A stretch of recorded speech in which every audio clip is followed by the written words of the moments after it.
What's going on, guys? Subi Stitch here. So today we're going to be tackling some RokBlokz mud flaps. Cannot wait to get these on the car. Before that though, we're going to paint some hardware and put the stickers on.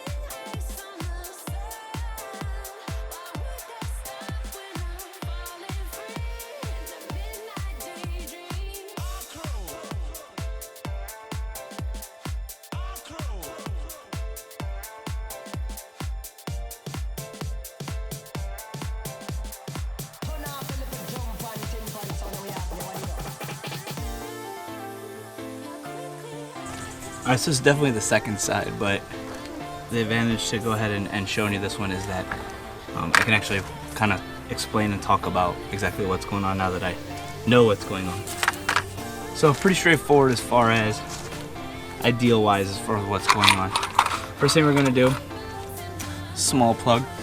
There's a hole in the bottom that is unoccupied. It's actually a drain hole for the fender liner that we're going to utilize this little plastic clip in. Just take it and stick it in the hole and pop it in. With that, the instructions do show a really good picture of how to do that, so I'm not going to bother go ahead and getting under there. After that, we're going to pop off your body pins. It definitely helps to use 2 screwdrivers. They come out a heck of a lot easier. Pull them from both sides.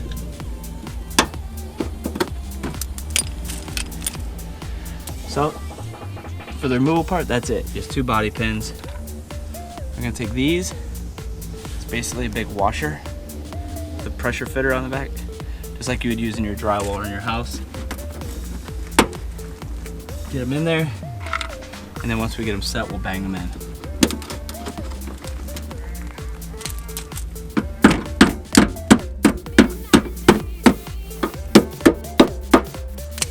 Once you do that, tightens the fender liner right back up. The only thing we have left now for setup is the L bracket. Now again, I painted my L brackets. I painted them just because I noticed that the hardware was not true outdoor hardware. It's not going to be an end-all be-all as far as solving the problem. I don't know if you guys can see that, but the inside of the clip's not painted. I just tried to get as much coverage as I could on there, hoping that by doing that, it'll help lessen the corrosion that's gonna possibly run down the back of the mud flap. So I'll screw this in, and then we'll move on.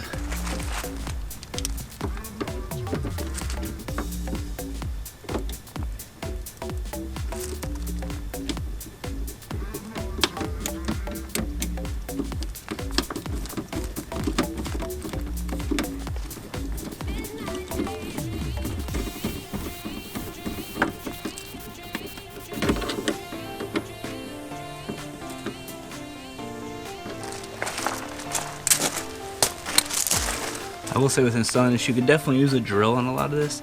The concern that I have with using the drill is that everything is plastic. So if you don't have the torque set right on the drill, or you just aren't thinking, you run it through, you're going to destroy the clips, the retaining clips, and or any other hardware. They also talk about bending this clip back a little bit. I definitely found it to be a necessity on the other side, otherwise it kicks the mud flap really far forward. Now we got that in there, we're going to go ahead and mount this. I like to do the long screw first. Your long screw with a washer, and then the spacer. When you're looking at the mud flap like this, it's gonna go in this hole. Or if you're looking at it from the rear, this hole here. So put the hardware in, slide the spacer on, and then just hand thread it into that pressure fitting, plastic pressure fitting clip. Now it's going to stay up there by itself.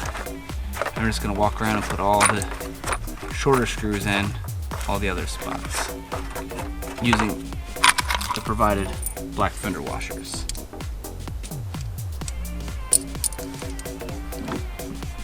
Oh, and we forgot one thing actually. Black plastic clip. Let's pull this off so you can see. Black plastic clip's gonna go right here. That's gonna allow you to screw into that blank body pin as well.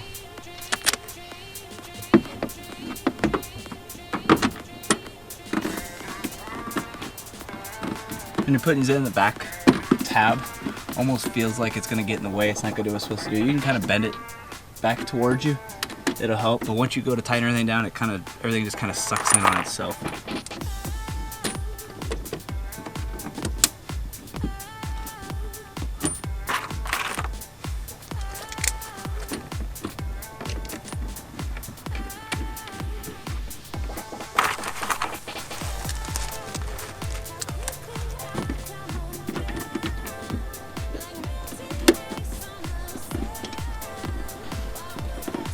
They also talk in the instructions about these pressure clips that sometimes when you're getting them started, they do tend to want to spin because they haven't expanded enough to grab what's around them. If you run into that, the instructions just talks about putting a flat tip screwdriver back there kind of to wedge it and then turn it, and once it starts expanding the back end of that pin, it'll tighten right up and you won't have to hold it anymore. So we'll get all these initially tightened. That's a good example, that one spun. Best thing I found to do is just kind of take it and put a little torque on it, pull it this way. Then it'll force that to expand and hold on. Once I have the center one in, I can already see exactly my adjustments. So I want them all the way out, all the way in. I like them all the way out and then all the way down.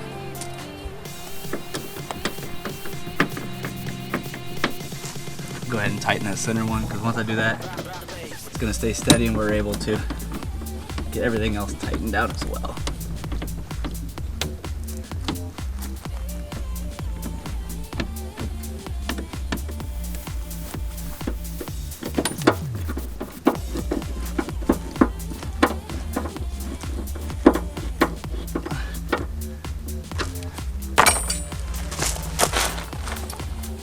I'm gonna go back through these, check all tightness on them all one more time, and we'll do the same thing I did to the other side, which is go ahead and repaint just the heads to get paint down inside the groove to help prevent the corrosion. See this piece of cardboard with a hole in it? Just a little bit bigger than the bolt head.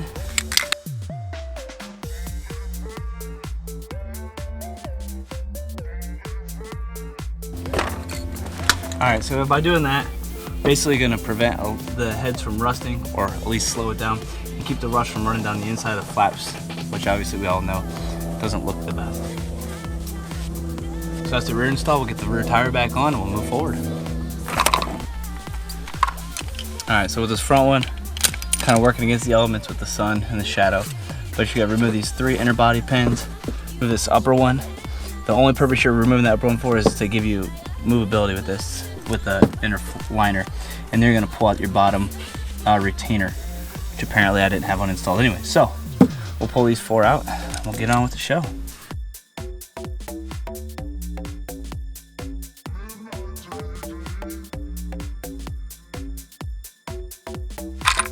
One retaining clip goes in the bottom.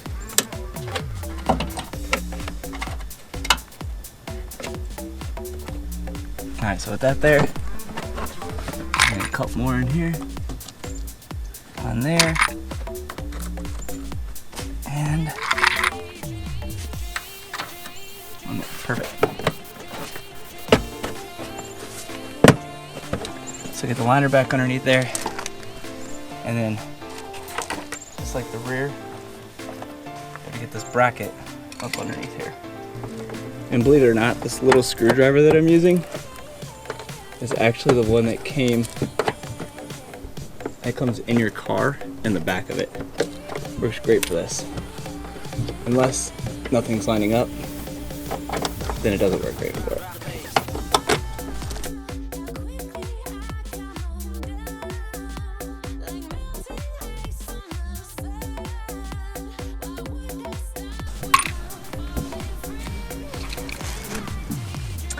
Okay, so once you have this installed, I suggest go ahead and just pop this one right back into place.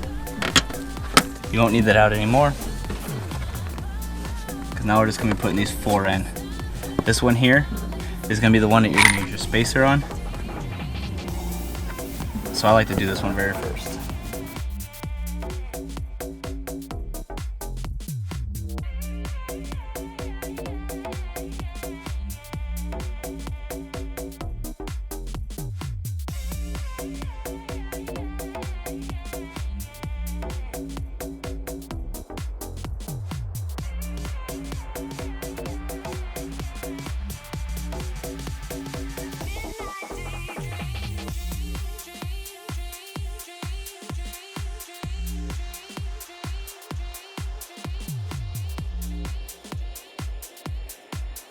I'd like to say, first off, they look absolutely amazing. Hats off to RokBlokz for making a great product at half the price of the competitors, and they look like they belong on the car from the start.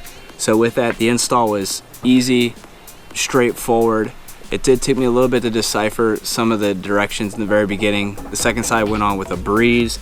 Realistically, the whole thing went on with a breeze. Did the whole thing in less than an hour, and that's with deciphering. That's additionally with painting. So I painted the hardware.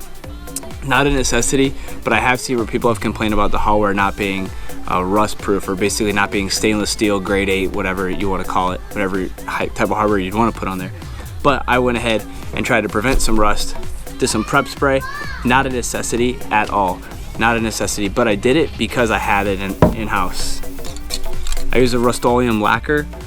I probably would have used a more common Rust-Oleum, like the metal base, whatever, but I had this at the house, so again, it still works on metal and it looks good. And then I did a little bit more overkill. I did a clear coat. I had this left over and the prep spray left over from when I did the taillights, the VHT nightshade on taillights. So I went ahead and did all that. You saw in the video, I went back, touched them up with the lacquer after screwing them in, because it does scrape away the paint on the outside, or excuse me, the inside of the Phillips tip. Other than that, they look awesome. Can't say it enough. Hats off to RokBlokz for making a product again at half the price of the competitors, and they still look amazing. They may hang a little low. We'll see how they handle on the speed bumps. We'll see how they handle just daily driving. And I know people complain about the stickers not being on there. All well, I actually think it's a great idea not to have the stickers on there when you buy them, because I've seen people put WRX, STI, even just a pinstripe on there and really make them their own, and not being forced to have the name brand stuck on there. Otherwise, they're super easy to put on. They look good. If they start getting gross, whatever, I can't keep them clean, I'll probably be peeling those off. Otherwise, hope you guys liked the video. Don't forget to like and subscribe, or subscribe and like, whatever side they are on. Don't forget to click those buttons. Until next time, stay true to yourself, true to your build, and have fun. Peace.